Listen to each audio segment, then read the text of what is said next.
Hello students, आप सभी का हमारे इस यूट्यूब चैनल में स्वागत है। स्टूडेंट्स, हम लीनियर अलजेब्रा का पेपर सॉल्व कर रहे थे और क्वेश्चन नंबर 4B पे हम पहुंच चुके हैं। क्वेश्चन नंबर 4B आपको आपके स्क्रीन पे शो रहा होगा। Define linearly dependent and independent set in vector R Q so that the vector जो है ये हमारे पास लीनियरली डिपेंडेंट है। ठीक है, तो इस क्वेश्चन को हमें सॉल्व करना है। ठीक है, तो पहले linearly independent and linearly dependent अगर हम डिफाइन करना चाहें तो a set of vectors is linearly dependent. ठीक है, dependent if there exist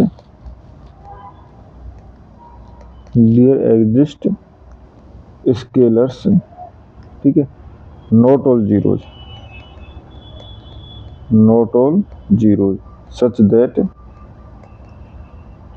alpha 1 v1 plus alpha 2 v2 plus dot dot alpha N V N equal to 0। ठीक है, तो इस कंडीशन क्योंकि देखो यहाँ पे alpha 1 alpha 2 dot dot alpha N जो है उनमें से कोई ना कोई एक एटलीस्ट एक जो है वो नॉन जीरो होना चाहिए।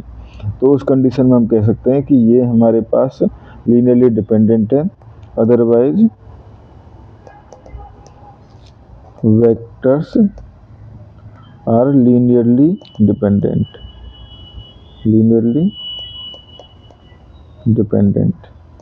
ठीक है स्टूडेंट्स, इंडिपेंडेंट। ठीक है, अदरवाइज लीनियरली इंडिपेंडेंट। अब हमारे पास वेक्टर्स गिवन है 2 -2 3।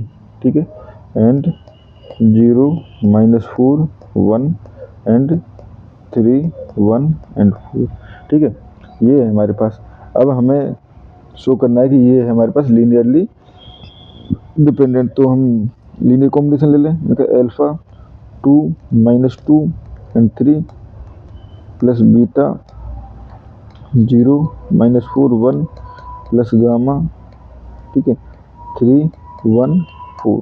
तो यहाँ से हमारे पास हो जाएगा 2 alpha plus 3 gamma equal to 0, क्योंकि इक्वल टू ये हमारे पास वेक्टर 0 0 0 को इक्वल लिखना है। ठीक है, ये हो गया।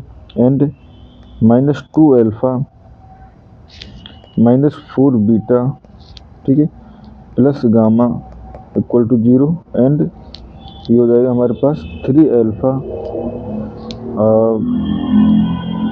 Plus beta plus 4 gamma equal to 0। ठीक है स्टूडेंट्स, ये हो गया हमारे पास। ठीक है, वेक्टर्स जो थे वो 3 1 -4 था। यहाँ 3 1 -4 था वेक्टर्स में स्टूडेंट। ठीक है, इस वेक्टर में यहाँ पे 3 1 -4 था, तो यहाँ पे -4 आएगा, यहाँ -4 आएगा। ठीक है, ये हो गया। अब देखो स्टूडेंट्स, या तो आप डायरेक्टली सॉल्व कर लो सिस्टम ऑफ इक्वेशंस को, ठीक है, या आप डायरेक्टली सॉल्व ना करना चाहो तो आप एक काम कर सकते हो। इस मैट्रिक्स ए यानी ए मैट्रिक्स क्या लिखें हम, 2 0 3 -2 -4 1 एंड 3 1 -4। ठीक है, ये हमारे पास जो मैट्रिक्स है, इस मैट्रिक्स की आप रैंक चेक कर लो। रैंक लेस देन 3 है तो उस कंडीशन में लीनियरली डिपेंडेंट हो जाएगा। ठीक है, बट हमने जो डेफिनेशन दी है वो सॉल्यूशन के बेस पे दी है, तो हम सॉल्यूशन भी निकाल सकते हैं। उसके बाद चलो सॉल्यूशन निकाल लेंगे, तो पहले रैंक चेक कर लेते हैं। ठीक है, इसी मेथड से हम जा रहे हैं।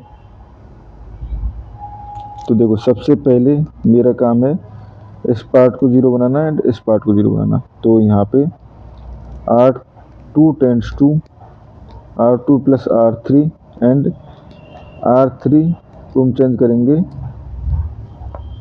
2R3 -3R1। ठीक है, तो 2 0 3 ये तो चेंज नहीं होगा, यहाँ पे ही हो जाएगा हमारे पास। सिंपली ऐड करें तो 0 -4, ठीक है, एंड ये हो गया 4। ठीक है, इसके बाद ये हो जाएगा हमारे पास, क्योंकि इसमें मुझे 2 का थर्ड रो में 2 का मल्टीप्लाई करना है, तो 6 2 -8। ठीक है, एंड इसमें मुझे 3 का मल्टीप्लाई करना है, तो 3 का मल्टीप्लाई करने पे ये हो जाएगा हमारे पास। फर्स्ट रो में 3 का मल्टीप्लाई कर रहे हैं तो 6 0 9। ठीक है, तो 6 माइनस 6 ये हो जाएगा हमारे पास 0, ठीक है। 2 माइनस 0 2, ठीक है। -4 एंड 9, तो ये हो जाएगा हमारे पास -4 एंड 9 कितना हो जाएगा, -4 -8 और -9, तो ये हो जाएगा आपके पास बस, ये हो जाएगा -17, ठीक है, -17, ठीक है स्टूडेंट्स, ये हो गया हमारे पास। तो अब यहाँ से हमारे पास क्या यहाँ पे कुछ ऐसा बन रहा है कि जिससे किसी रोंग रैंक जो है वो कम की जा सकती हो, ठीक है। अगर ऐसा बन जाता तो हमारे पास वेल एंड गुड था, ठीक है। एक बार मैं वेरीफाई कर लेता हूँ क्योंकि मेरे अकॉर्डिंग तो बनना चाहिए था। वेक्टर्स हमने सही लिखे ना, 2 2 2 माइनस 2 3 0 माइनस 4 1 3 1 माइनस 4, ठीक है। तो ये हो गया हमारे पास 2 2 2 माइनस 2 3 0 माइनस 4 1 3 1 माइनस 4, ठीक है। ये हमने सिंपली ऐड किया तो 0, ये हो जाएगा -4, ये हो जाएगा 4, ठीक है। इसमें 6 का मल्टीप्लाई किया तो ये हो जाएगा 0 2 और ये हो जाएगा -17, ठीक है स्टूडेंट्स, ये हो गया हमारे पास। चलो कोई नहीं, ठीक है, ये हो गया। तो यहाँ से हमारे पास 203 ये हो गया।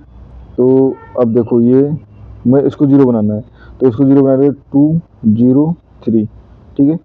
एंड ये 0 -4 4 एंड मैं R2 पे R3 पे ऑपरेशन लगा रहा हूँ, और 2 R3 प्लस R2, ठीक है। तो ये 0 हो गया, ये वाला पार्ट 0, ये भी 0 क्योंकि 2 को मल्टीप्लाई करेंगे 4, और ये माइनस कितना हो जाएगा 34, ये हो जाएगा अब इसी -30 सॉल्व करने पे, ठीक है।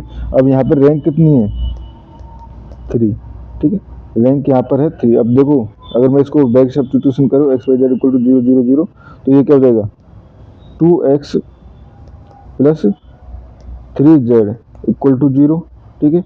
यहाँ से हो जाएगा -4y plus 4z = 0 and -30z = 0 implies z = 0। अब z = 0 यहाँ पुट करेंगे तो यहाँ पे आ जाएगा हमारे पास y = 0, ठीक है। एंड y = 0 यहाँ z = 0 यहाँ पुट करेंगे तो x = भी 0, ठीक है। यानी कि ओनली यूनिक सॉल्यूशन जो है, only unique solution is 0 0 0, hence vectors are linearly independent, ठीक है स्टूडेंट्स, इस क्वेश्चन में हमें इतना ही करना था। Thank you.